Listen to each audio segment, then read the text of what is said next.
उत्तर प्रदेश का एक लड़का कमाने के लिए दुबई जाता है और जहां पर उसकी मुलाकात एक बहुत ही खूबसूरत लड़की से होती है। दोनों एक दूसरे को चाहने लगते हैं, लेकिन दुबई के सख्त कानून के डर के वजह से वो लड़का उससे दूर ही भागता रहता है। लेकिन दोस्तों कहते हैं कि प्यार किया तो डरना क्या। दोस्तों वो दोनों एक दूसरे से बेइंतहा प्यार करने लगते हैं, बेखौफ प्यार करते हैं।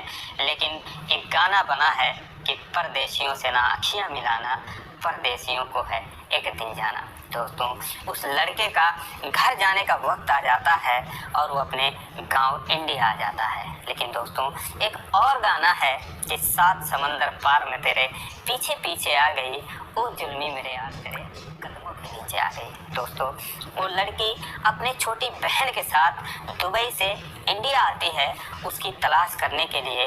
और दोस्तों उसको ढूंढते ढूंढते बहुत ही इंटरेस्टिंग कहानी है, बहुत ही रोचक कहानी है। ये जानते हैं पूरी कहानी इस वीडियो में। लेकिन वीडियो में आगे बढ़ने से पहले बस वही रिक्वेस्ट कि आप वीडियो को लाइक कर दीजिए, चैनल को भी सब्सक्राइब कर लीजिए ताकि मेरा हौसला बढ़ता रहे।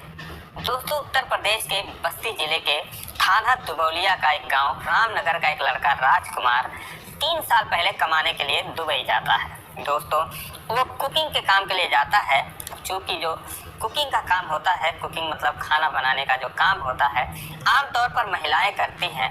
तो उसके साथ एक लड़की जो होती है वो भी वहीं पर जॉब कर रही थी। अब दोस्तों वो लड़की बहुत ही खूबसूरत थी, राजकुमार भी स्मार्ट था, तो दोनों एक दूसरे की तरफ आकर्षित होने लगते हैं।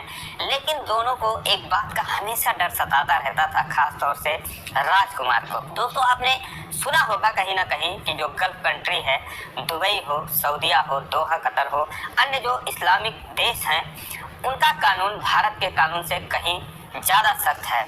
अगर वहाँ पर कोई चोरी करता है तो उसका हाथ काट लिया जाता है। अगर कोई किसी का मर्डर कर देता है तो उसके बदले उसको भी मार दिया जाता है। अगर प्रेमी जोड़े पकड़े जाते हैं कुछ अनैतिक कार्य करते हुए तो उनको पत्थरों से मार मार कर ख़त्म कर दिया जाता है।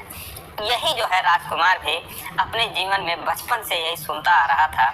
और जब वो जा रहा था वहाँ पर तो लोग उसको अच्छी तरीके से यही समझाए थे कि देख बेटा वहाँ पर ऐसा ऐसा होता है, ऐसा कुछ करोगे तो इसकी सज़ा बड़ी सख्त है। अब दोस्तों वहाँ जाने के बाद वो उस लड़की की तरफ आकर्षित तो हो जाता है, लड़की भी उसे चाहने लगती है। लेकिन बस यही खौफ उसके दिमाग में हमेशा गूंजता रहता है। लेकिन दोस्तों कहते हैं कि कुछ भी हो जाए, प्यार पे कोई बंदिश नहीं लगा सकता, कोई इस पे पाबंदी नहीं लगा सकता।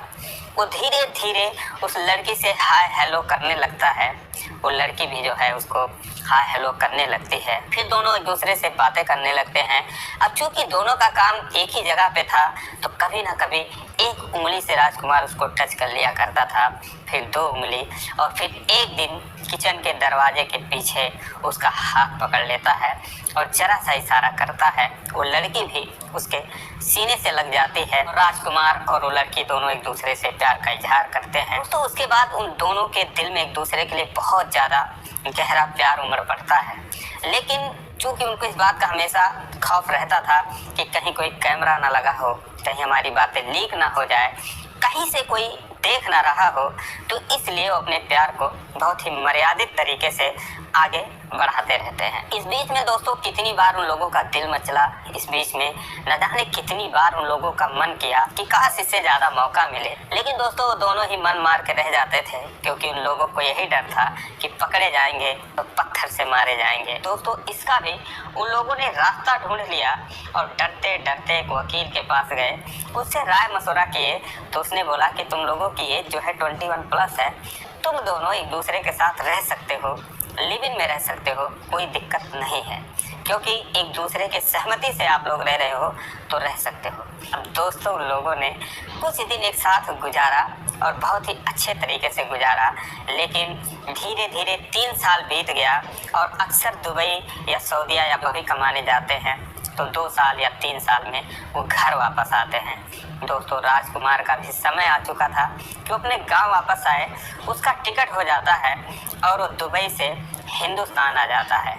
यहाँ पर आने के बाद दोस्तों पता नहीं क्या होता है उसके साथ, कि वो जो है उसको फ़ोन नहीं कर पाता है, यहाँ अपने परिवार में अपनी दुनिया में बिजी हो जाता है। और वो लड़की जो कि उसके बगैर उसका बिल्कुल मन ही नहीं लग रहा था, एक पल एक दिन भी उसके लिए बहुत ही दुश्वारी भरा रह रहा था। दोस्तों परेशान हो गई, उससे रहा नहीं जा रहा था, राजकुमार की यादें उसको जीने नहीं दे रही थी। दोस्तों एक दिन वो हिंदुस्तान आने का फैसला करती है और 3 नवंबर 2023 के दिन दुबई से लखनऊ की फ्लाइट पकड़कर लखनऊ एयरपोर्ट पर आती है और वहां से 170 किलोमीटर दूर है दुबौलिया थाना, जो कि हरैया तहसील में पड़ता है। हरैया आती है, होटल में कमरा लेती है, नहाती धोती है, फ्रेश होती है और उसके बाद वो रामनगर गांव के लिए पूछते पूछते पहुंचती है। जब रामनगर पहुंचती है राजकुमार के घर पर, दोस्तों राजकुमार के घर वाले उसको देखते हैं, राजकुमार उसको देखता है, हैरान रह जाता है, बहुत चक्कर रह जाता है कि ये लड़की कहाँ से आ गई, कैसे आ गई। बहुत खुश भी होता है, वो उससे मिलता है, सबको मिलवाता है। उसके बाद दोस्तों राजकुमार कहता है कि बहुत अच्छा हुआ कि तुम आ गई, अब मैं तुमसे कोर्ट मैरिज करूंगा। दोस्तों जो लड़की थी वो निश्चिंत हो जाती है, लेकिन उसके कुछ ही देर बाद पता नहीं क्या होता है कि जो राजकुमार था उसके घर वाले थे वो घर में ताला मारकर फरार हो जाते हैं। लड़की कुछ देर बैठ के इंतजार करती है कि अब आएंगे, लेकिन दोस्तों जब वो समझ जाती है कि मेरे ही वजह से वो लोग घर छोड़कर चले गए हैं, दोस्तों वहीं पर वो लड़की धरने पर बैठ जाती है उनके घर में। गांव वाले देखते हैं कि इतनी खूबसूरत लड़की है, ऐसी बात है, तो ये लोग क्यों भाग गए, क्या बात है उनके समझ में नहीं आता है। लेकिन अब कोई ढूंढे तो कहाँ ढूंढे, किस लिए ढूंढे, वो उस लड़की का समर्थन करते हैं, लड़की को खाना पानी देते हैं, कुछ भी नहीं खाती। वो बोलती है मैं मरते दम तक उसका इंतजार करूंगी, यहीं मैं बैठे बैठे मर जाऊंगी, लेकिन मैं कुछ खाऊंगी पीऊंगी नहीं जब तक वो खुद नहीं आएगा। दोस्तों धीरे धीरे 10 दिन बीत जाता है, उसकी तबीयत भूख प्यास से बिगड़ जाती है, उसकी हालत खराब हो जाती है। तो गांव वालों को काफी तरस आता है, वो जो है उस लड़की को पकड़ कर ले जाकर अस्पताल में भर्ती कराते हैं। पुलिस को सूचना दी जाती है, दुबौलिया थाना से SHO आते हैं, आकर पूरे मामले की छानबीन करते हैं और उसके बाद वो राजकुमार और उसके घर वालों को ढूंढना शुरू कर देते हैं।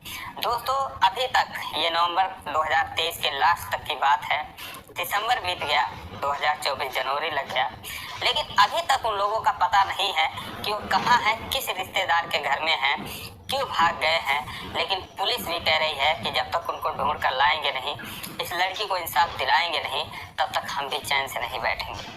तो दोस्तों इस तरीके से हम उम्मीद करते हैं कि वो लोग मिल जाएं। लेकिन दोस्तों ये जो रिश्ता है बहुत शानदार तरीके से शुरू हुआ था, पता नहीं इसका अंजाम क्या होगा। तो मैं तो ईश्वर से यही प्रार्थना करूंगा कि हे ईश्वर राजकुमार को सद्बुद्धि दे, उस लड़की के साथ न्याय करे, जो भी राजकुमार को भड़काए हैं या जो भी उसके पीछे हैं उनको भी सद्बुद्धि दे, और इन दोनों का जो रिश्ता इतने बेहतरीन तरीके से शुरू हुआ था उसको आगे बढ़ाने में मदद करे। दोस्तों ये रही कहानी, आपको कैसी लगी कमेंट करके जरूर बताना, और वीडियो जरा भी अच्छी लगी हो तो चैनल को सब्सक्राइब करना।